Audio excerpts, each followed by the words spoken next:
Good morning. It's Thursday, July 2nd, and this is your day starter. This Sunday, the text will be a selection from the Gospel of Matthew, chapter 11, which ends with comforting words of Jesus' invitation to find rest in Him, but it begins with some more challenging words. Embedded in them are a few odd lines where Jesus is calling out people for their unbelief. He says, "To what will I compare this generation?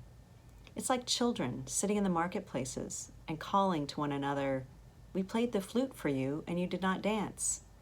We wailed and you did not mourn.'"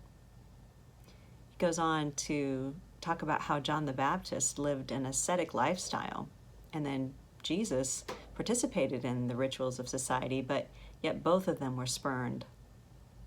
Doesn't that strike you as familiar these days? It doesn't matter who you are.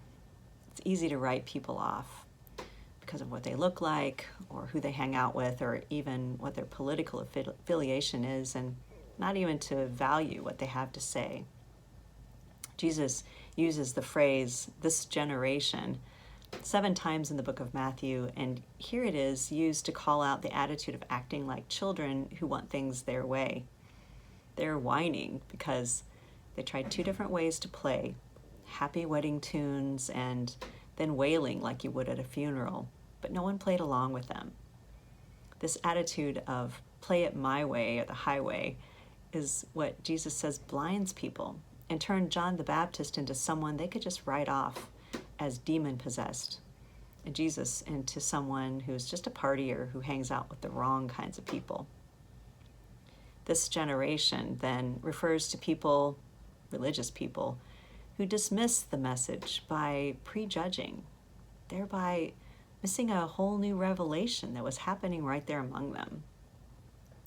Have you noticed that in times of great social upheaval, it's often the young people who are at the center of nonviolent change? I wonder why that is. They seem to have a bigger appetite for new and different things than those of us who are older, who maybe have seen enough to think we've seen it all. And they're less weighed down by the trappings of life, which can keep us less nimble as we get older. Looking into the past, these youth-led movements, such as the Civil Rights Movement of the 60s, are lauded as necessary turning points in our history, and those who joined in with them are looked at as being on the right side of history. Later in the Matthew passage, Jesus talks about God hiding truth from the wise and revealing it to infants. I think this type of openness that we see in our young people is part of what Jesus is referring to when he uses the word infants. It's that childlike outlook on life where anything can happen and everyone gets a turn to be the leader. In our case, it's our willingness to put aside preconceived notions and to listen deeply to the Spirit of God in order to see the new that is happening among us, and to hear from new voices, to respond with courageous action.